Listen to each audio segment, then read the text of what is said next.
Yo, what up, y'all?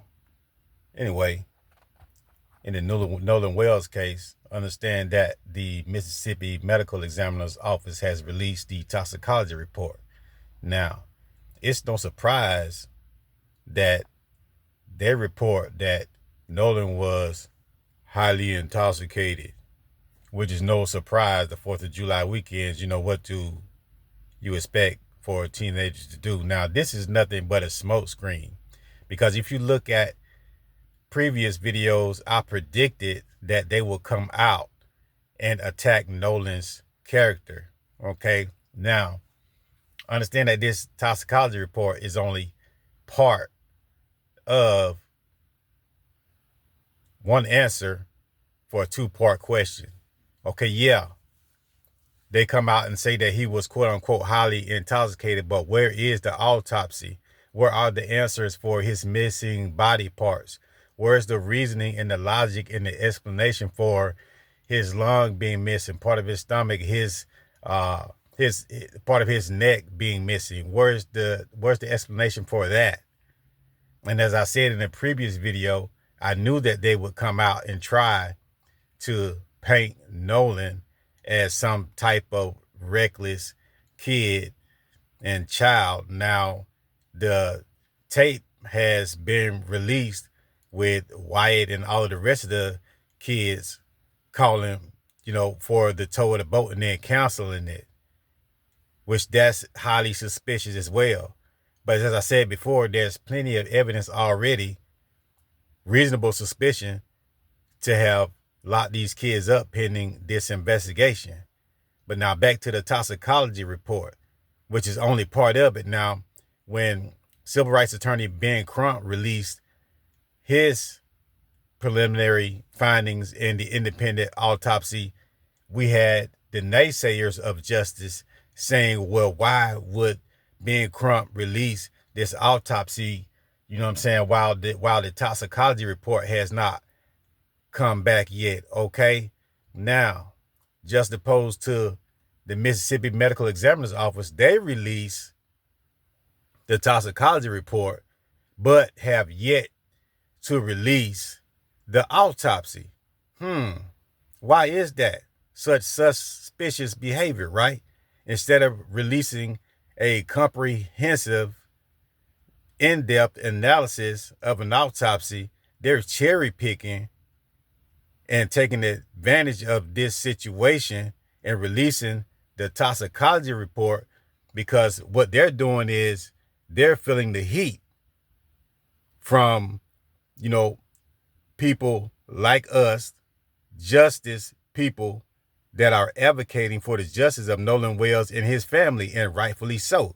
So, in my opinion, I believe the reason why they released that toxicology report, because they are feeling the heat. And with Governor Tate Reeves coming out and doubling down on the prejudiceness in the situation, which is the same as Judge Ashley Cole, as well as Sheriff Ledbetter doing, what they're doing is they're tripling, quadrupling down, on their anti-black racism. Because remember, I said there's a two-tier justice system in America. See, nothing has been done with all of the suspicious activity on those associates that were there with Nolan Wells. They have lied. The contradictions with Katie and those white boys. He went with her. No, they stayed with them. Now, that report came out with Wyatt drunk and slurring on the phone, and you hear that this call has been justified by that Marine Department in Mississippi as authentic. They're yelling Nolan's name. The operator says they're in panic and everything. This is this is enough of information to deem them suspicious and lock them up. See, justice delayed is justice denied. And understand, the only reason why they're releasing this toxicology report is because they're doubling down on their racism and they feel the pressure. Now, where's the energy at for them releasing the toxicology report? You know what I'm saying? without releasing the autopsy, because that's the energy that everybody had for civil rights attorney Benjamin Crump. See, understand that when there are black people that are professionals and good at what they do, and they have no blemishes, that people will dig deep and gaslight and create these trivial bullshit as talking points to try to discredit their character. However, substantively, there's supposed to be a reasonable time frame for them to release these reports. You can release the toxicology, but you still haven't given us answers for where's the body parts, the rest of the body parts for Nolan Wells. You see, those are the important questions. Instead, the state of Mississippi wants to come out and demonize Nolan Wells. May he rest in peace. This is some bullshit. So I just came to you to let you know, do not be discouraged about this highly intoxicated bullshit, because this is a smokescreen from all of the more important questions. And the district attorney coming out and speaking from a teleprompter, you know what I'm saying? Not even from her heart, but from a teleprompter reading. And she said a whole bunch to say nothing. But we're screaming justice for Nolan Wells. Now, the state of Mississippi needs to put out a complete, a thorough analysis, an in-depth analysis of his autopsy. Why release the toxicology before the autopsy when you could have done it all comprehensively in its entirety? Okay? Now, this points to the indication that you're trying to paint Nolan Wells as some type of reckless kid. State of Mississippi, y'all ass have got to do better. Your criminal justice system is garbage. Needs to be cleaned from top to bottom. From Governor Tate Reeves making stupid comments to Jackson County Sheriff Ledbetter and Judge Ashley Cole. Y'all all need to do better. Y'all have already tainted justice for Nolan Wells and their family. We're still waiting for what happened to his neck, his lungs, which you didn't include. Now, other medical professionals have already come out and said that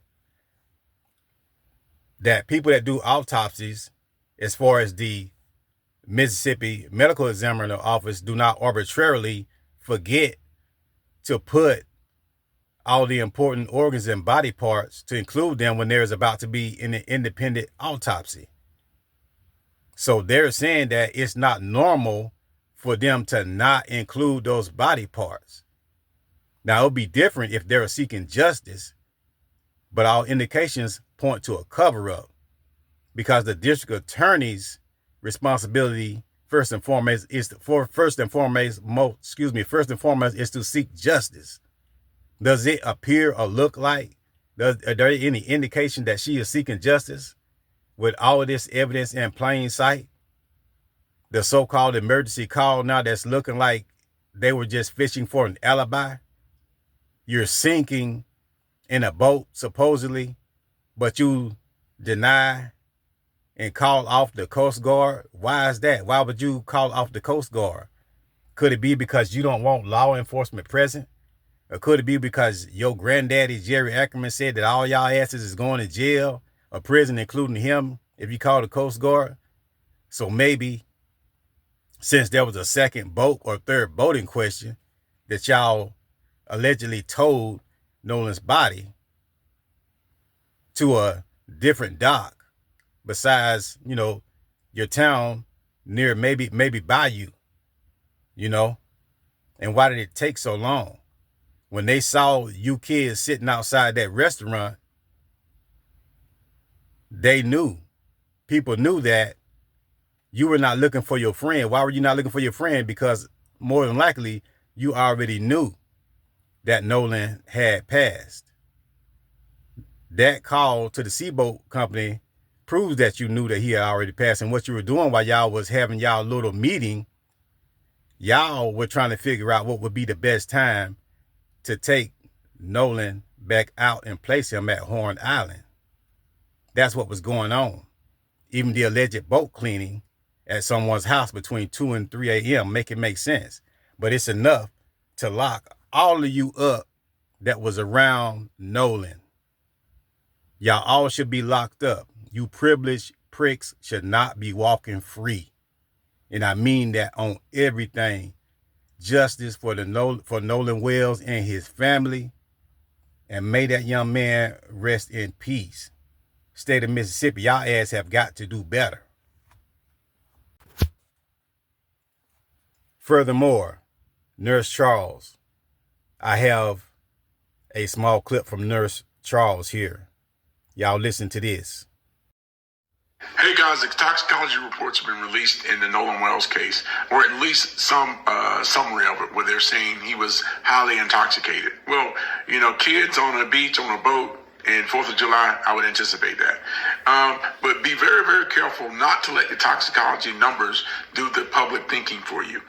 Releasing that a patient was highly intoxicated from a data perspective creates a story in people's heads that he was reckless, he was impaired, and that essentially an accident of his own making. And before there's any real confirmation of how he actually died. Intoxication explains impairment, but it doesn't confirm the mechanism of death. Those are two separate questions. Now only one of them has been answered. So you must still hold the ME of Mississippi and the independent examiner to that standard that they must come up with the mechanism of death, or a concrete, accurate confirmation of the mechanism of death. So on one hand, Mississippi has all of the data, and the independent does not, because the patient's missing lungs and portions of their neck, and not able to examine the lung capacity for water, which puts them at a big disadvantage. But don't be swayed by big numbers that are really being not given to you in full context. Hey guys.